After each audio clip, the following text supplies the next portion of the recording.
Alam mo ba na ang Maynila ang ikalawang pinakanasirang lungsod sa buong mundo noong World War II? Noong 1941, sinakop ng Japanese Empire ang Pilipinas.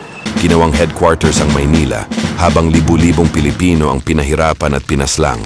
Pagdating ng 1945, bumalik si General Douglas MacArthur para sa pangakong I shall return. Kasama ng mga sundalong Pilipino, sinimulan ang pagbawi sa Pilipinas.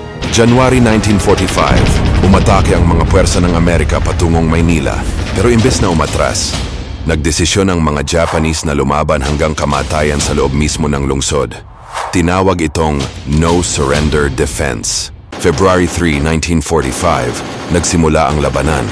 Nagkaharap ang Amerikano, Pilipino at Japanese sa kalsada, gusali at simbahan. Ginamit ang mabibigat na bomba, tangke at artillery. House to house ang bakbakan.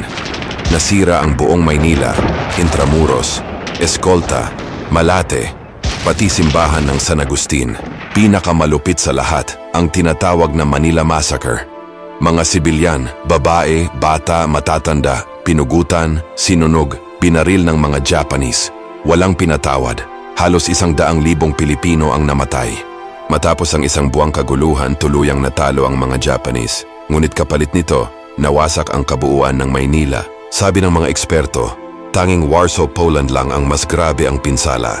Pati ang Hiroshima at Nagasaki na binagsakan ng mga Amerikano ng atomic bomb ay mas buo pa kumpara sa Maynila. Pero sa kabila ng trahedya, bumangon ang Maynila. Buhay pa rin ang alaala ng mga namatay at ang Battle of Manila ay nananatiling isang mahalagang bahagi ng ating kasaysayan.